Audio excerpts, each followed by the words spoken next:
just to get, yeah, just so that. Meeting is being recorded. Okay. Do I need to mute? We're going to do introduction, so maybe after that, we just mute unless we speak. So I'll call the meeting to order. It is, I guess, 5:31 on January 10th.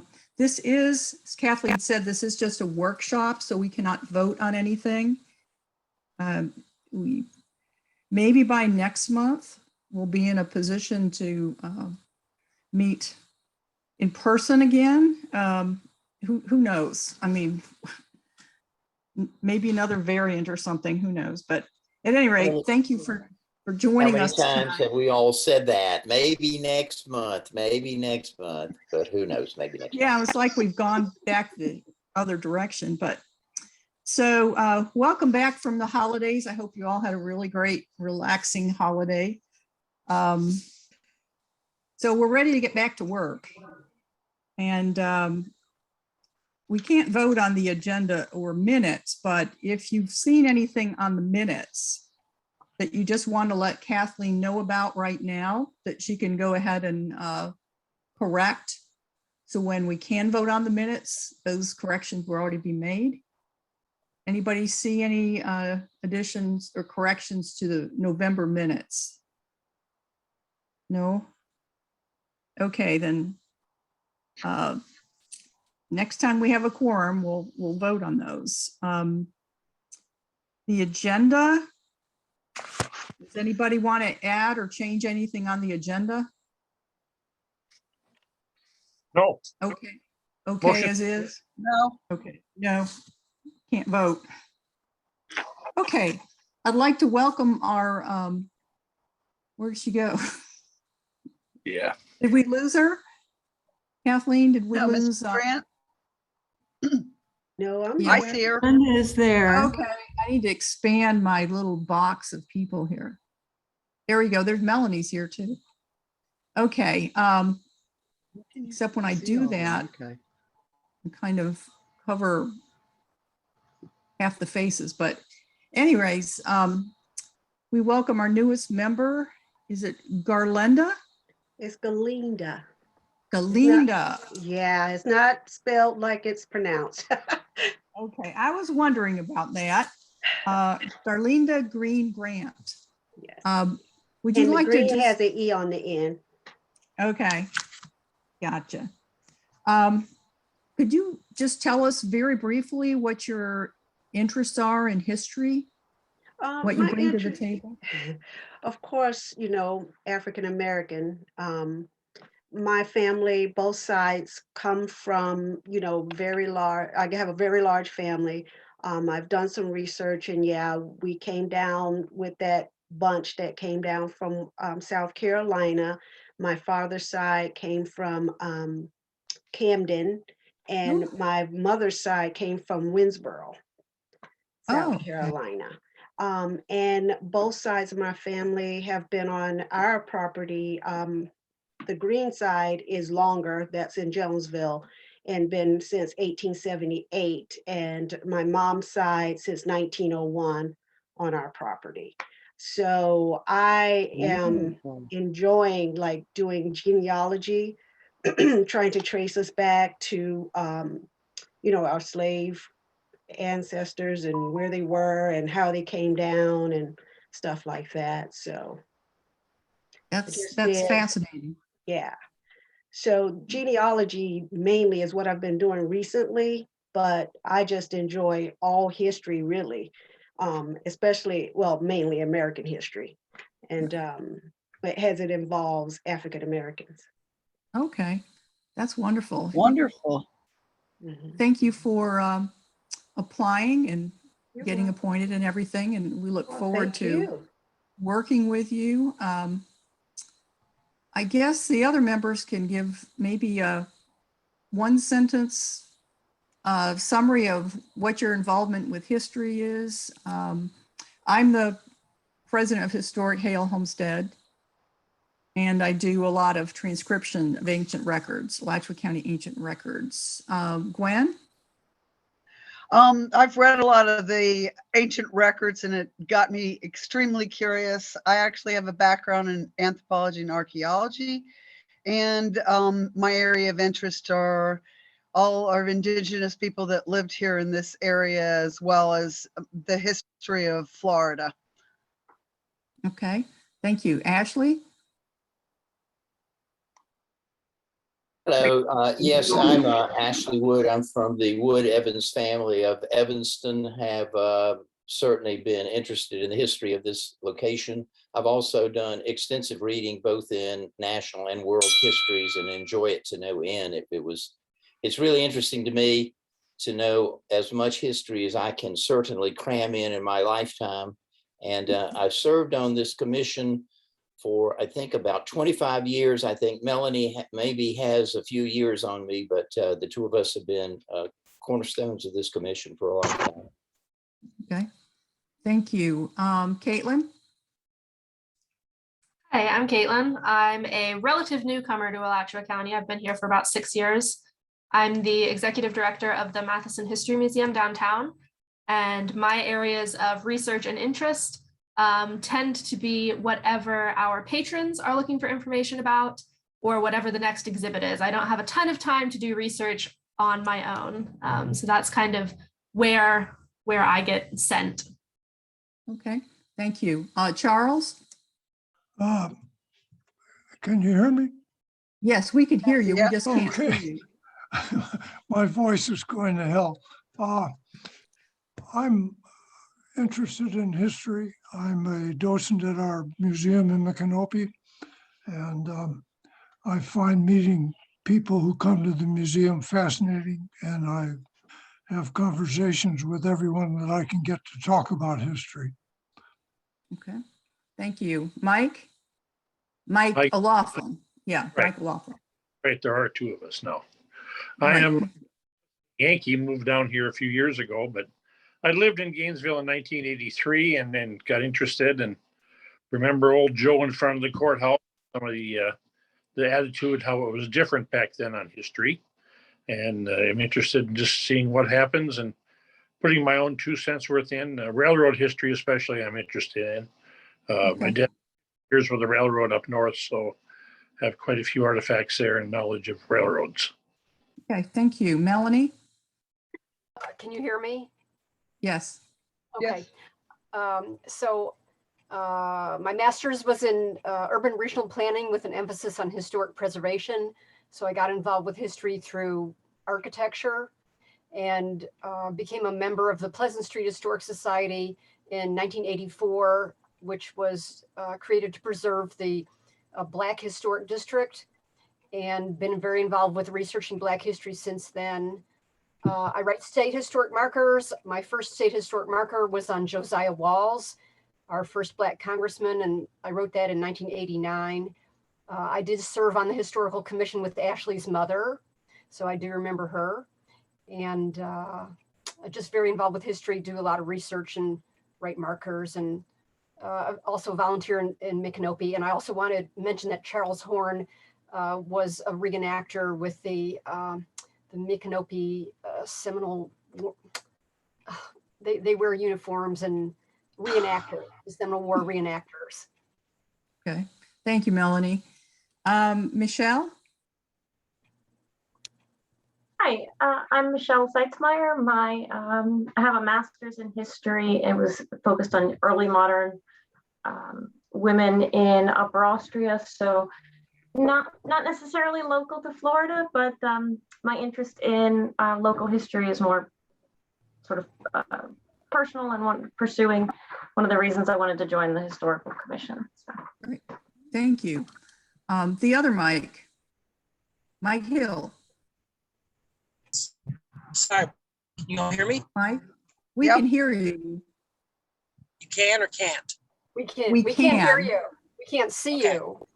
Oh, you can't see me. Oh, that's weird. Hold on. There you are. There No, you go. Well, that's Now, fine. there. no, we can Okay. see him. Yeah, go ahead, Mike. Yeah, so my name is Michael Hill. I am 25 years old.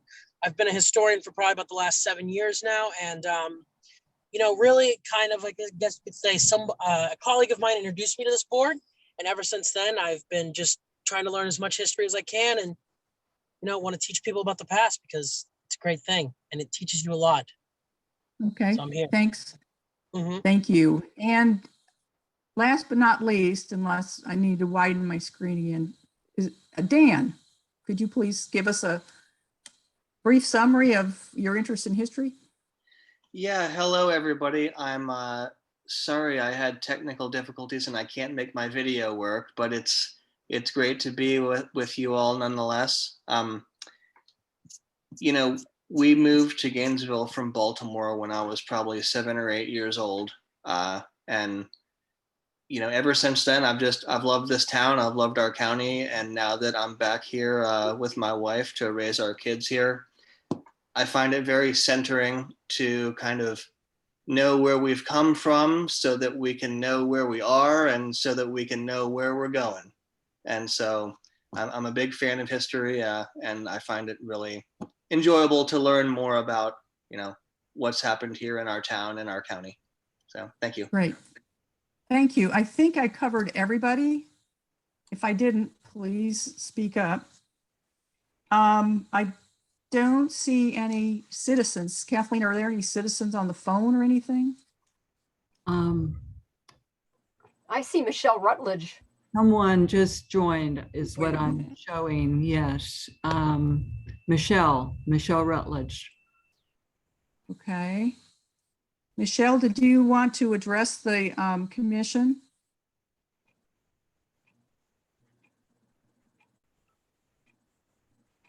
Michelle Rutledge, can you hear me? This is Karen. Hi, how you doing? Happy New Year. Hi. Happy New Year. Happy New Year. Did you want to address the commission? Meaning, did I have anything specific to discuss today? Yes, correct. No, I correct. just wanted to come in. I saw that there was a meeting today, so I just wanted to hear what was going on with the commission. So I'm just joining in to listen in. Thank you. All right, welcome. Michelle. So, yes, so let's see. New business. The first thing we have on here is a citizen inquiry regarding a tree. Yes, And- I didn't Go ahead, include email. I received an email from, I think his name is Dave Wilson, and I'm aware he is active with the Sierra Club. And it only indicated that his family had purchased a property near Alachua, 10-acre property, and the realtor had put on the listing that the tree had been there since the time of Ponce de Leon. Well, I did contact our EPD staff, and they contacted Dave Conser, who used to work for the Division of Forestry. That's the city arborist. For the champion trees. He is now the city arborist, as Mike noted. And Dave, in an email, indicated he would be visiting the property, but I just thought I would check if anyone has ever seen anything in scholarly work about some tree here since the time of Ponce de Leon. Which, I didn't say anything to Mr. Wilson, but it seemed like it could be a realtor's description. Someone has raised their hand. Mike who- Hill. Yeah, sorry about that. Yeah, actually, I saw that email and I was quite surprised by that. I reached out to the county's arborist, Lacey, and if the board ever gets a chance to go even look at this tree, and Lacey said she'd be more than happy to accompany us there. But I don't know if that's even a possibility because, granted, it's private property. But I just wanted to put that out there. Thank you. Okay. Well, so was Mr. Wilson just wanting to know if we had any information about it? Is that it basically? That was my understanding. He may be interested in having it listed as a champion, and Dave Conser would be the appropriate person to help him with that. Even though Dave is now working for the city of Gainesville, he would know that process, and he and Lacey could complete that. Well, it seems to me that he might want to start by asking his realtor why that was on the part of the description of the property. Right. Yeah. Goes So it to doesn't sound, 1513. We're not sure he was there, but I like the old tree. So, okay. Let me- Ashley has. Let me say that undoubtedly it's a live oak. If it's that old, it has to be a live oak. Those are the only trees that grow that. And what he should do is measure the circumference of the base of the tree, because that's how they award champion trees and whatnot. It would have been nice if he'd taken a photograph of it and at least sent it so that we could see. I know I've got a live oak on my property. I don't think it went back to Ponce de Leon, but it's quite an old oak tree. But undoubtedly, if it's a live oak, a beautiful old live oak, it ought to be preserved at just about any cost. That's about all I can say. But certainly he should measure the circumference of the tree and send a photograph. Okay, that's excellent feedback. Something Okay. useful. The next item is the discussion of the school board administration building. Kathleen shared with us a letter that was written to the, I guess it was to the school administration, the superintendent, maybe. Yes. And now Melanie was going to work on a draft, right, Melanie? Yeah, sure. I read that in the minutes today. So I'm like, oh, I'm supposed to do this. You know, I'm a procrastinator and a late person. And so I need a little nudge to say, look, you're writing a letter. Don't forget to have it ready tomorrow. So Yeah. sent you an email, but it might be, I drafted it and didn't send it.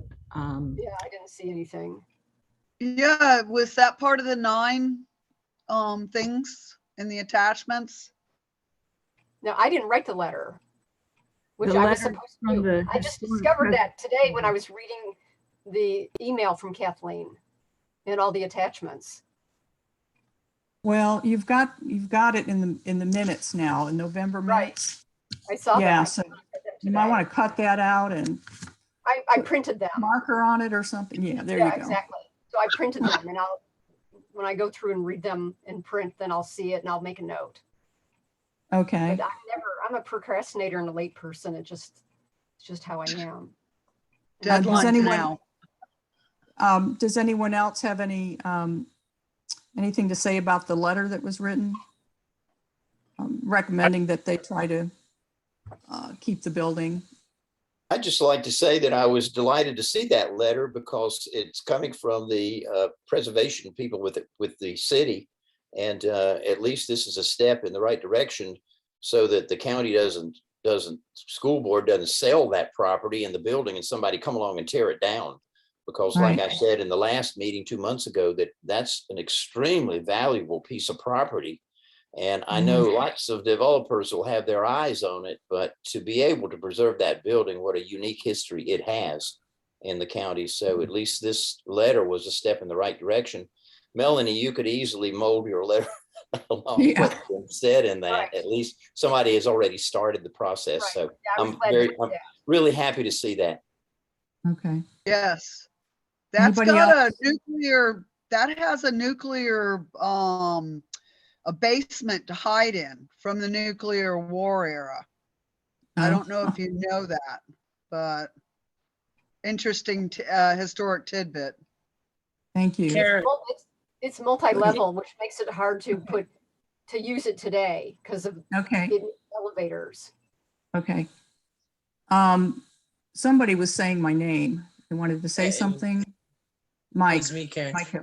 Yeah, didn't you say a while back that like you took typewriting classes in that basement or something? I did. How was it? Miserably. That's all I have. It was hot. I remember it was very hot. Yeah. And I was a had third terrible grade typist. classes up in the top, so. Yeah. Okay. Okay, well, Melanie, you've got something to look at now as maybe a model for a letter for maybe next meeting for us. Right. On to continuing business, the Truth and Reconciliation process that's going on. You probably This isn't specifically on the agenda, but remember last time we met, we made a recommendation to the county commission on who should be the subject of a statue to go on the corner of University and Main Street.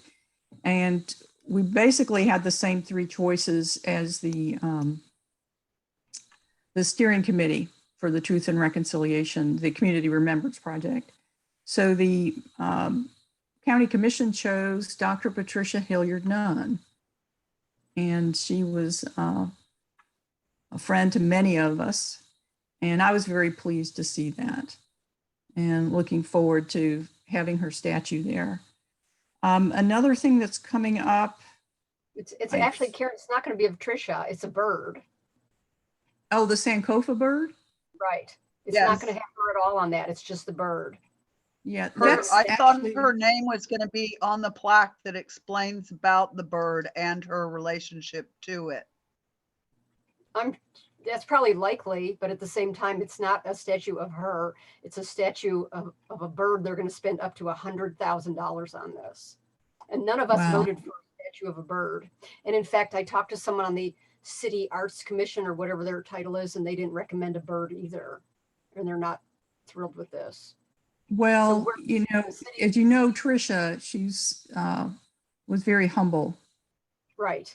So this may be more in keeping with her personality. But the Sankofa bird, she was very passionate about Sankofa. Right. So Hear that yes. I heard on a webinar mention of a mural of historic figures, and I mentioned to Gina Peebles, the assistant county manager that works with the Arts Council, the idea that perhaps somewhere there might be a mural of the top three or even all the nominees of that process. And she said she would keep that in mind, and if in fact there is a new county administration building, that maybe that's something that could be considered for that. Okay, good idea. It's a very good idea. Okay. The other thing is that the second, and I probably mentioned this in November, but the second Equal Justice Initiative marker discussing lynchings post-Reconstruction in Gainesville. That is scheduled. There was a meeting this morning I couldn't attend, but last we talked, it was going to be March 20th as the date for the unveiling. And the location was not decided until after our last meeting, and I believe it's the MLK Center. So they were trying to get a speaker to come in. Let me think. I think she wrote a book about, I want to say Ida B. Wells. Oh yeah, or some, it's her granddaughter. yes. I've So seen her university. logistically, it was challenging, but especially in terms of speaker fees. But And I think she comes again, from Chicago. I haven't seen the minutes from the meeting I missed this morning, so I can't give didn't you go any this more of an morning update. I wrote and I said, when is it? And no one answered me because normally they're on Wednesday. No, this is a different one. The meeting this morning is the Gainesville Subcommittee. I'm on that and I'm on the steering Okay, committee. but are Yeah. we having a meeting on Wednesday morning? No, it's not the 19th. Oh, because I didn't see the date. Yeah, I wrote Latoya Gainey sent out the Zoom invitation. Did you see a date with that? I didn't. Yes, it's at the top. It shows, it's like a calendar invite, and it's Well, I wrote to her and I didn't. 19th. It's Wednesday, January 19th. So it's consistent with our normal meeting schedule. Right. Okay, great. All right. Melanie, since you're up anyways, Yeah. history of former commissioners. Is there any update there? Haven't heard anything from anybody. Nothing new. Okay. All right. History readings. There you are again. You were going to write something about the school administration building. When am I supposed to read that? Once again, I say I need it. I'm gonna have to look at the minutes. Okay. I printed them out. I have to go look Yeah. for them. Yeah, let me see.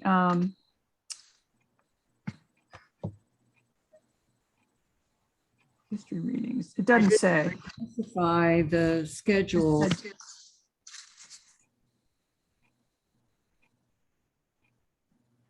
The last reading was by Nicole, who is not here tonight, but that was in December. So if we could have a reading by March, it would be helpful. Okay. You think you could do that, Melanie? Yeah, I think So so. we by would need March. that. We would need that to review it by Sure. the our next meeting. Right. Yeah. Okay. Okay, great. And then Gwen, you were thinking about doing one. You had found some information on the Patriots. Yeah, tour. I've got all the pieces, and I'm if I do it for February, that would work. Or do you want it for our April meeting? Kathleen, what do you think? Well, actually, we review it first. Okay, We read the text first. so I'll get it to you. I can get it to Kathleen. Bless you. And then we can review it and let me know if I need to do it for, it would be April, wouldn't it? Or we could switch and I'll do April and you take March. Okay, Or You it wanna could switch? either way.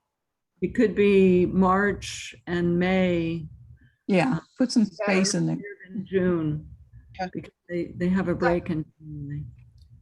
I'm working on a house for a friend and he needs to get it rented, by March. So I really can't pay attention to writing the marker till later because I have to get this Okay. rented. Okay, Well, Gwen, do you I've want been to? in process, so I'm okay submitting something to Kathleen and letting you review it. So if I need to do it in March, that's fine. That sounds good because the Okay. pressure's on me to get this house Okay. ready. All righty, thank you for that. And keep thinking, folks, Garlinda, years ago, Commissioner Hutchinson, when he was on the county commission, started having us do these 3-minute histories. And actually it's more like 3 to 5 minute histories of, and it takes place, how often would you say, Kathleen? Well, we aim for quarterly presentations. Sometimes it's not exactly a 3-month spacing based on, the flow of people's work and schedules, but we try to have about 4 each year. And we've been directed that they can be absolutely no longer than 10 minutes. Yeah, they started at 3 minutes, so. They're called 3-minute histories. Yes, so all the commission members keep thinking about little 3 to 10 minute histories you could put together and enlighten some of our county commissioners about the history of the county.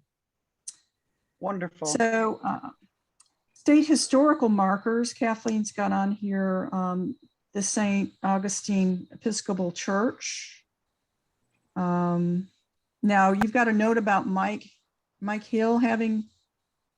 Well, Mike can explain more, but he's worked on a student project of the entire Pleasant Street district. But I did contact George Guy and notified him of our meeting. He had no updates. As you know, he's working with the Samuel Proctor Oral History Program, and due to the current variant surge, their meeting has been postponed and they hope to meet later this month. So he had no additional information.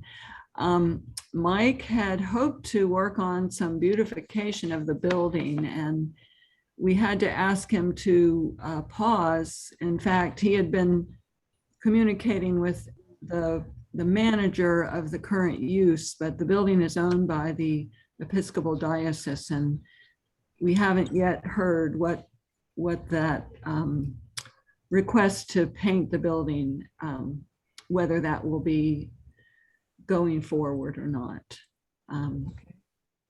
Thank But you. thank you, Mike? Why don't you talk about your plan as well, Mike?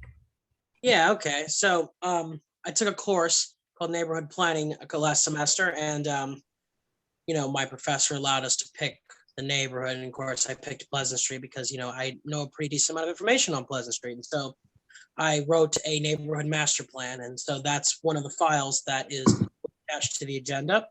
And so it kind of went through talking about neighborhood revitalization. And I also took the time in that plan to address a big issue that we're seeing in our historic district, and that's demo by neglect, or what I've heard called demo by decay. And so, yeah, you know what I'm talking about. No, you're good. You're good. And so at the moment right now, basically I have the draft. Kathleen has one. You guys all have a draft. All have a copy of it. One thing I just asked: read it, critique it, tell me if it was terrible, tell me if it was great, tell me where I could improve, tell me where I could not improve. You know what I mean? But basically right now I'm in the process where we're doing all the I asked all the neighbors, I've sent it to all the neighbors in the neighborhood. I've sent it to my contacts in the planning department. I'm sending it to you guys, and we're all going to get everybody's feedback. And then what I'm hoping with my colleague who wrote it with me, we're going to hold a town hall. Everyone can come to that town hall. We can all sit down and talk and kind of mash some things out on what we want in the plan and what we don't want in the plan. And so, as the historical commission, because it has a huge aspect in historic preservation, I would like your guys' opinion. Thank you. And you said this was attached to our, Yeah, I didn't see that. I didn't see it either. Of course, my email dropped a bunch of the attachments, so Kathleen had to send the agenda and minutes to me a second time. I want to know who your colleague is, Mike. His name is Andre Sushi. Andre Sushi. Yeah, he's a planning student like me. So. Okay. Well, I apologize. Maybe I sent too many files and the system couldn't send them all. I will resend that file separately. Okay. Thank you. That would be great. Kathleen's email on January 5th. Yeah, it may have been my email client, or it could have been just me accidentally deleting something. I was on a plane, so in and out of an airport. All righty. Thank you for that, Mike. The Hague Community Cemeteries site. Now, Lynn Coolius, a former member of the commission, is interested in a marker, and I believe she would fund it or find funding for it. She was looking for our assistance, Kathleen? That's my understanding, yes. Okay. She's done a lot of the work. We have files from a presentation she made to the county commission. And I can share that if there's anyone of the group that wants to assist Lynn on this marker, it would be helpful. Okay. And the cemetery she wants to do is it's not Pleasant. Is it Pleasant Grove? I think it's the main one. Community cemetery, which is adjacent to the small church there. Okay. Is anybody interested in helping Lynn do this? Well, Kathleen, you can tell her, I can give her guidance on it. Right. Okay, thanks. All right. I'll help her as possible with the actual application, as I often do with the markers. Okay. Okay, that would be great. One other marker that's in process, or actually it's up for review, is the Bethlehem Methodist Episcopal Church cemetery marker.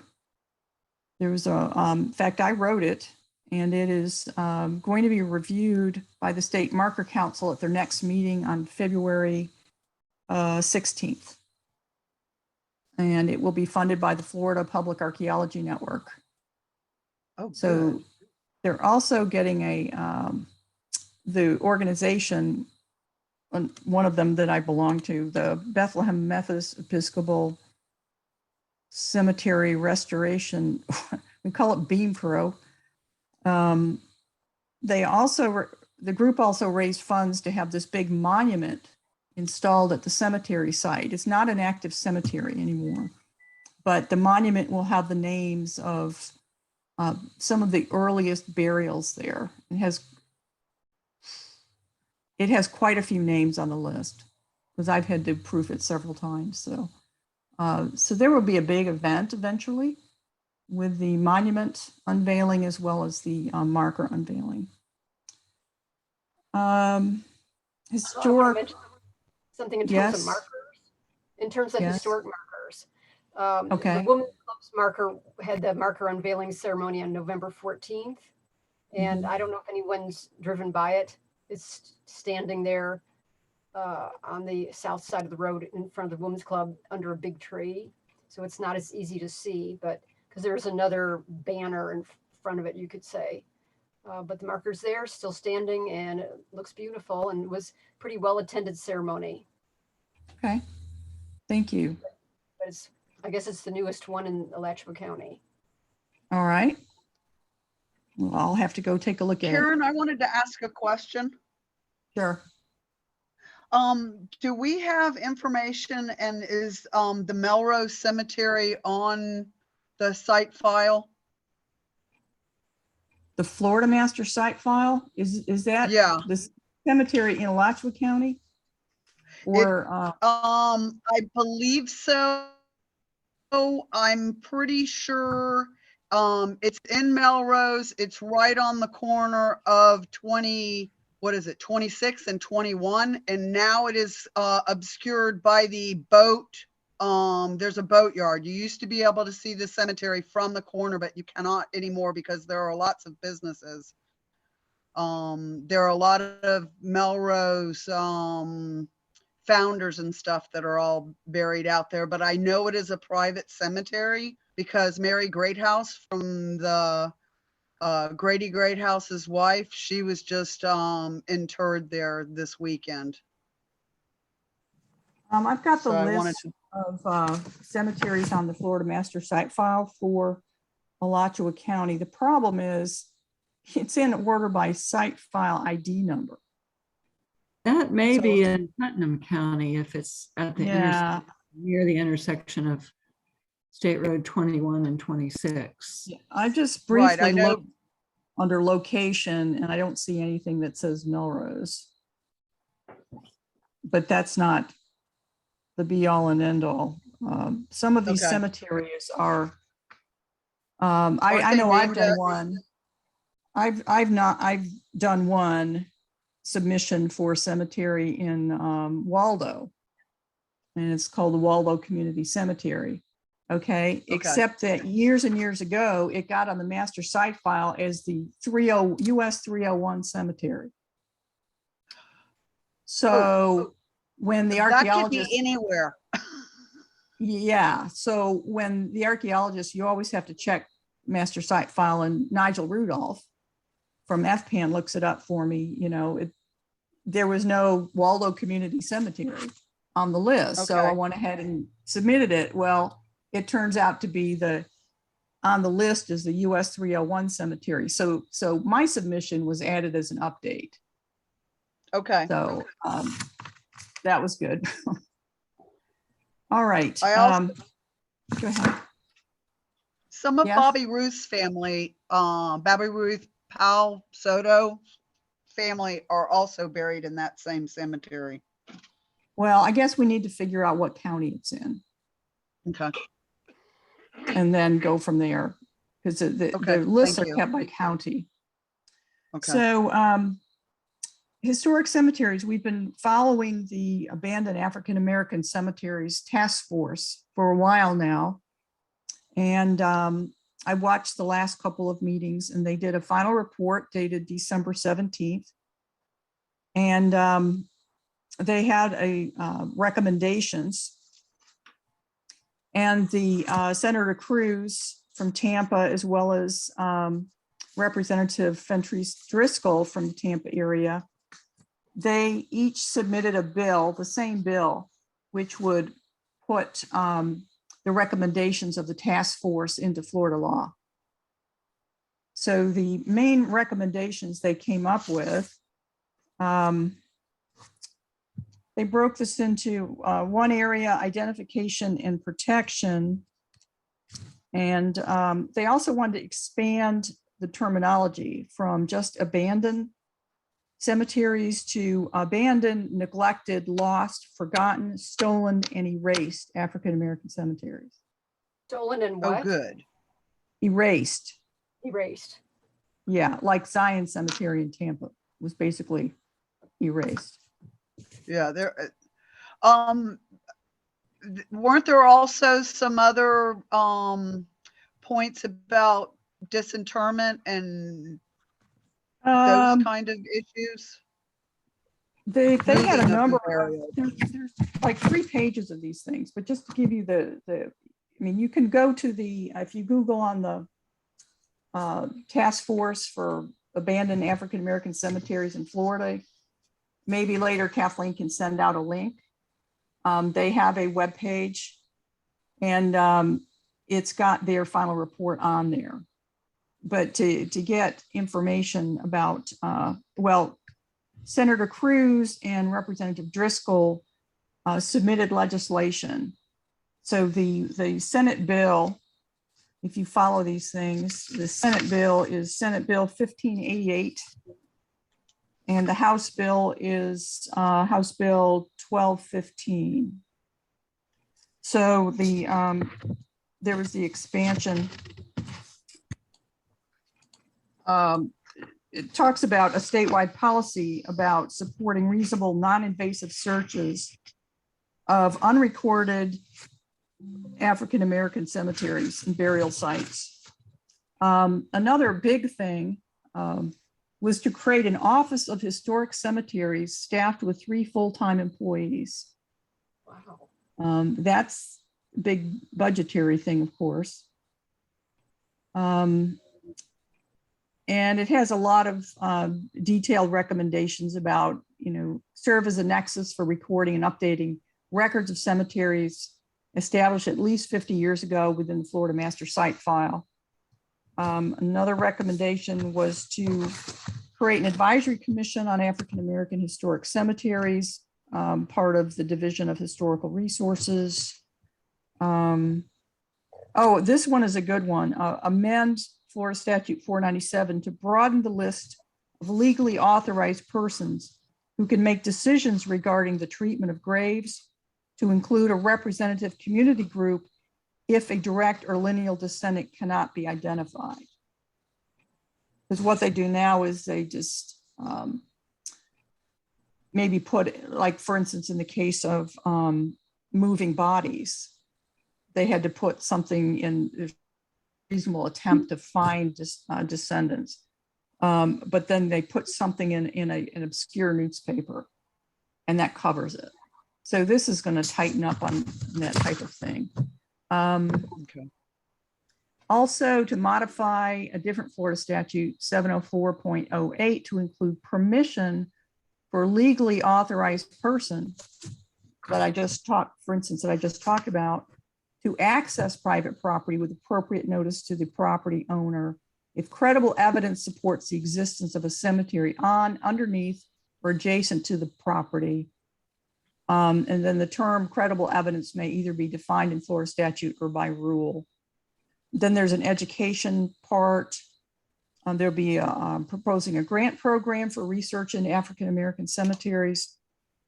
And then memorialization, which is to establish a state priority for placement of state historical markers for erased, forgotten, lost, abandoned, and stolen African-American cemeteries.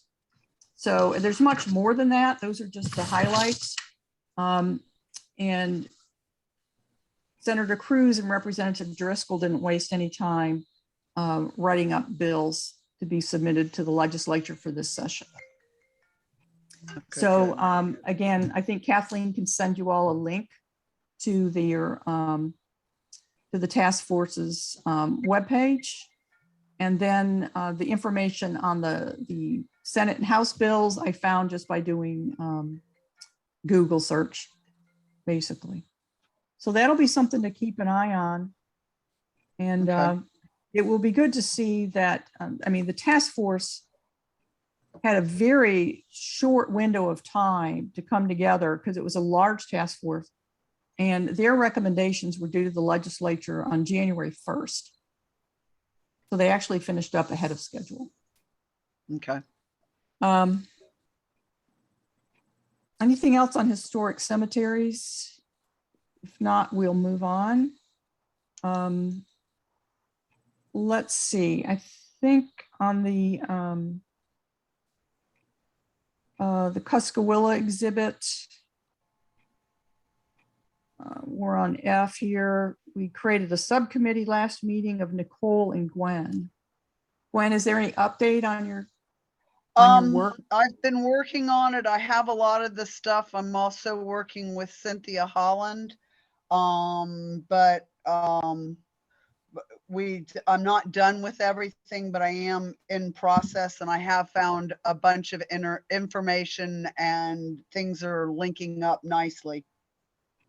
Okay. Persons who may not know, Cynthia Holland is the volunteer president of the board of directors of the Friends of Cuskawilla, which is the county nature center property.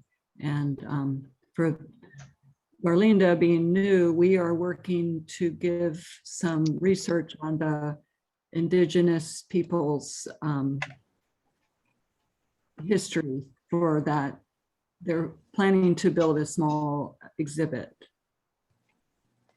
Kathleen, Okay. could you send that out via email, those names and contacts? It'd be very good for the people down in South County to know who's in charge of Cuskawilla and how to get in touch with them if we need to. Oh, sure. The Thank you. county staff is a person named Lexi Green. And the Friends of Cuskawilla, they have organized a group, and I can share that information. Gina Peebles is the main staff, as well as Lexi Green, that work with that group. But yes, I'll share that with all of you. Thank you. Thank you.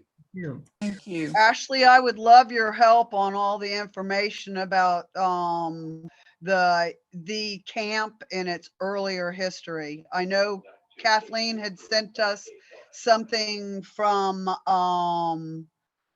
the George Leitner. He's the original owner of the camp. Well, I yeah, believe that's the I know first the name. Leitner family. I know quite a few of them, and that George Leitner probably predates anybody that's around these days, I would imagine. But it'd be interesting to see how it came about, why it was bought, a lot of the history of it. And I'm mostly interested in it because there's a Boy Scout part of that camp that our Micanopy troop would be interested in. So Okay, good. So thank you. All right, thank you. The next thing is the Lake Santa Fe, Black Lake. Wait, I wanted to Yes. mention, George Leitner and Daniel Scott purchased slaves and were early landowners here in the 1850s. And so purchased and sold, they were plantation owners. So the Leitner family, exactly. they go way back, and he was around here with Daniel Scott, and there was several, you should find some deed transactions. I've found a bunch of them, and I've been talking to the family as well as Annabelle Leitner. Annabelle is Okay. one of the members, and then there's another a guy, and he's married to an artist. Yes, Ed Leitner. That's Joe Yeah. Murphy Leitner's husband. right. Jim Murphy Leitner. Okay. Okay. Yes. Okay, now the Lake Santa Fe, Black Lake Historic Agricultural Sheds. Mike, you were working on this. Where did he go? There he is. You've got your hand up too, so. Mike Hill? Yeah, can you guys hear me? Yes. Yes. Okay, so like I said, really, I've kind of been trying to slowly look through the deed research, and as you guys know from last meeting, I found the name Maxwell on a 1902 map. Thank you, courtesy of the Matheson Museum. Thanks, Caitlin. And so, yeah, the name is Maxwell is what I've found. And other than that, really, I haven't been found too much. I've been trying to go through the deed, like the old deeds, and see if I can find names. And I will find several Maxwells all over the county. So that's starting to become a little bit difficult. One thing I do have to report, just to add, I was poking around in the Florida Master Site file one day and found out that I think in 2007, I want to say it was, there was an archaeological survey done on the property. From what I read from the report, no artifacts were found at the time, but I think the archaeologist said that there could be a potential for artifacts found, but there was none found at the time of the survey. So yeah, Okay. that's all. That's all I have right now. And yeah, I just, there's a lot of Maxwells in Alachua County. It's all I have to say. The census records may be helpful to you as well. Thank you. Let's see, Kathleen, you added something about a presentation to Historic Melrose on January 30th. Yes, unless it's postponed due to the situation with the virus. Our EPD staff, Ryan Keenely, has been invited to speak to Historic Melrose Inc. And I think that's at the Homemakers Club. I'll send the address of the Homemakers Club, which is a historic building in Melrose. And I'll also provide any update if Ryan finds out that they're changing the schedule. Okay, thank you.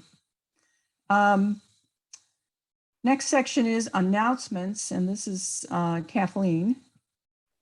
I'm particularly interested in the parking when we get to that one, but go ahead, Kathleen.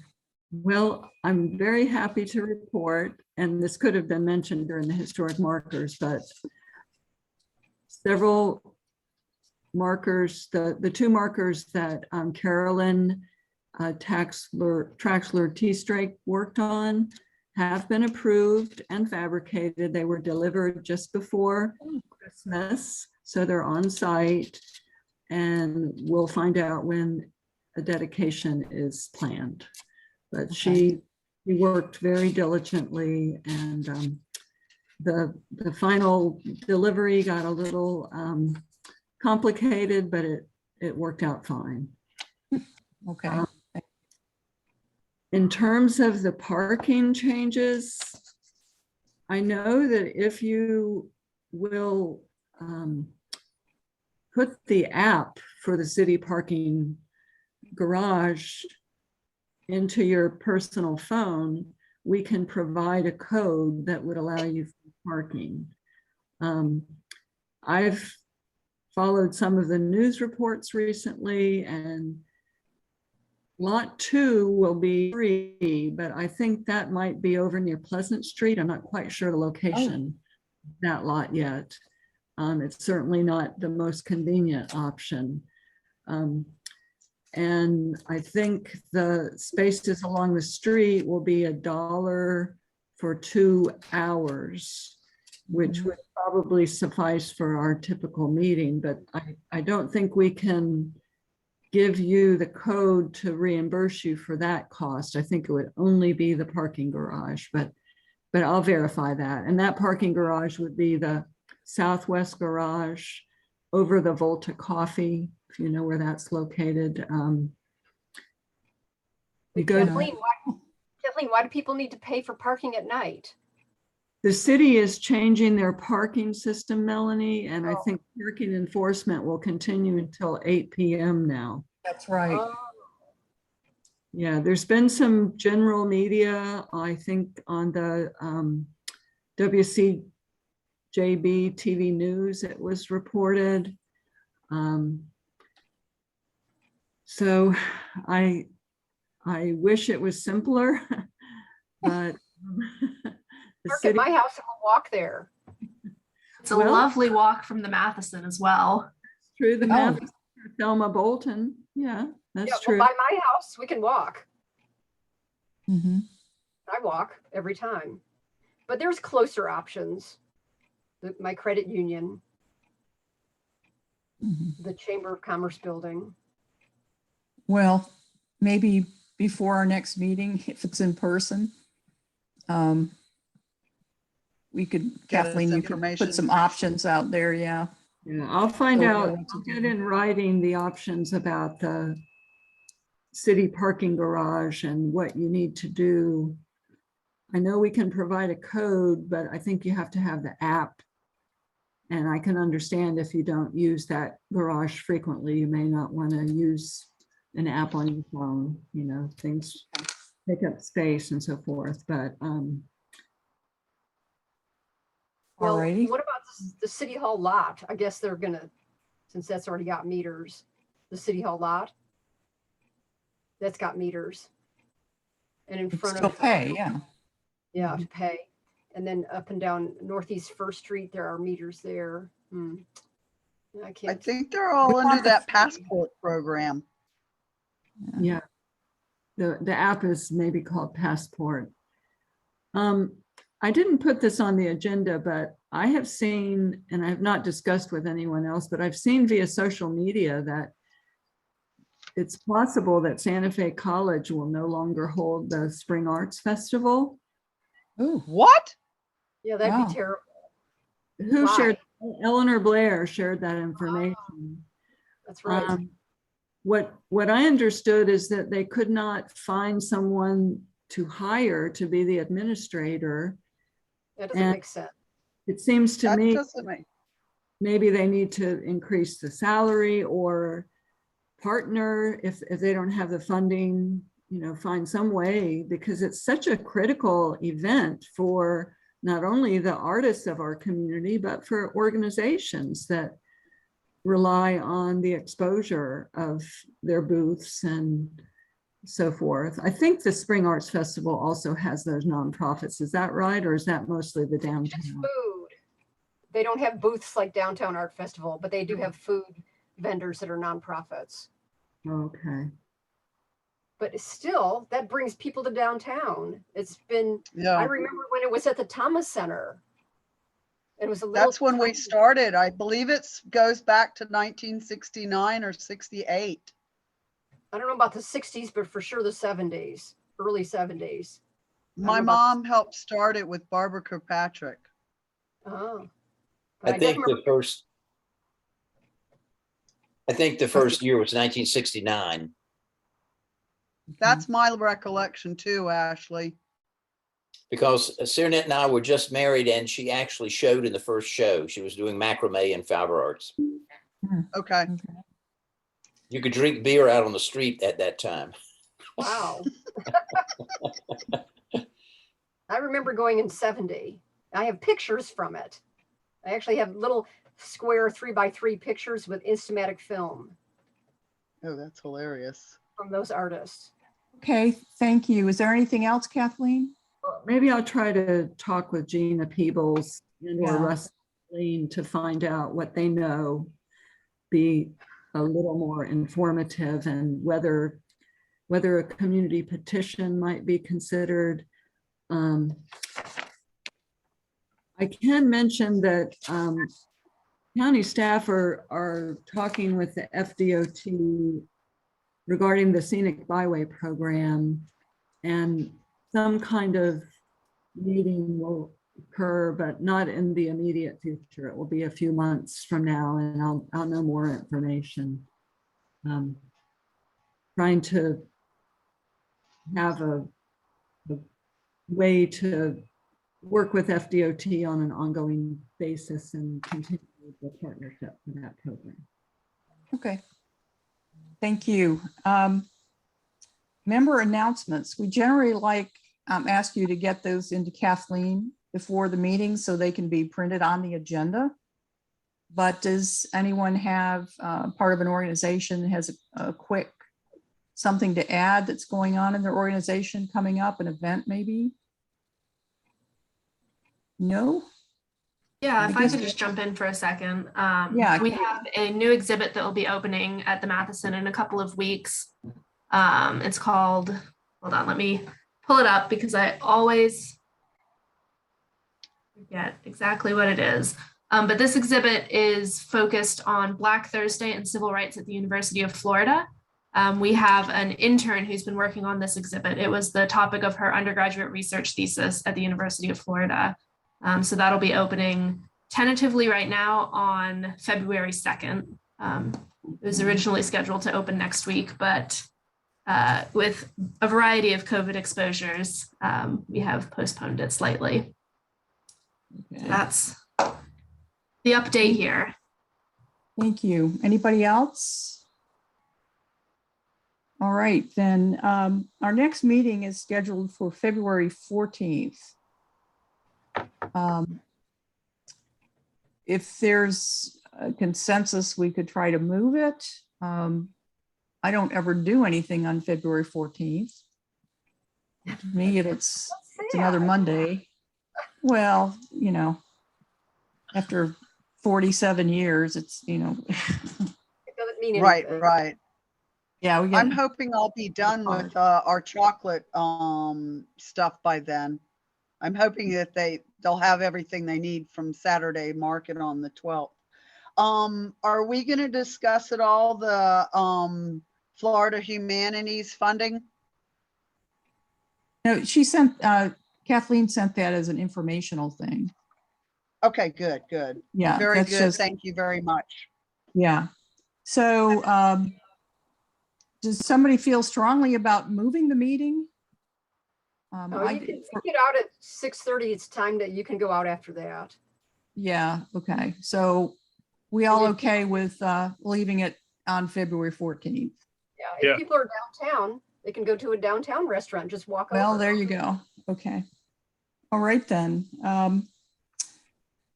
Anybody else have any quick business before we adjourn? Okay, then, stay safe.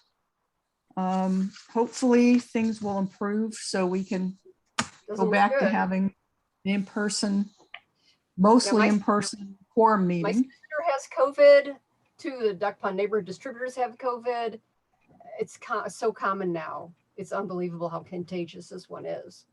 What do Yeah. you mean distributor, neighborhood distributor? Oh, Of the Duck Pond newsletter, the Oh. newsletter. Mhm. 2 out of 20 people said they couldn't do their routes because they had COVID. That's very unusual. During this whole pandemic from March 2020 to now, I never had that happen. And then my sister's had it, still has it. And it's just everywhere. This is super contagious. Yeah. I'm Well- glad we're meeting on Zoom. Yeah, not Yeah, today. for this month. Yeah. Yeah. We'll see I about mean, next we week. do, for Garlinda's benefit, like in November, we have to have, in order to vote, we have to have an in-person quorum. So that would be at the county administration building. Others can come in by Zoom, but they cannot vote at the meeting. But in order for us to vote, we have to have a quorum, and that's how many people, Kathleen? Well, it would be at least 6 members because we Yeah. have regular members. Right. Wouldn't it be 7? Yes. Well, We have 11 You need to voting. have an odd number. Oh, Well, Mhm. if we have 6, I count it as a quorum. If you'd like, I'll Okay. verify. But, for the sake of a quorum, it's I think the majority of the voting members, and we have 11 regular members, so that would be Okay. 6. Well, we'll just see how it goes. And then Kathleen, you and I can talk about it as we get closer to the next meeting and see what's going on at the time. And then Kathleen will be in touch with everybody. So anyways, go ahead, Kath. The county manager is urging as much as possible to meet virtually. So if we don't have an urgent matter that requires a vote, I think there's no issue with holding a workshop. If we continue for some extended time, it becomes difficult because we can't even approve the minutes. But we're very hopeful that you all stay safe and well, and thank you for your time. Virtually. Thank you, everybody. We're adjourned. Right. Thank you. Bye-bye. Take care. Yes, have a good New Year, January. Stay safe.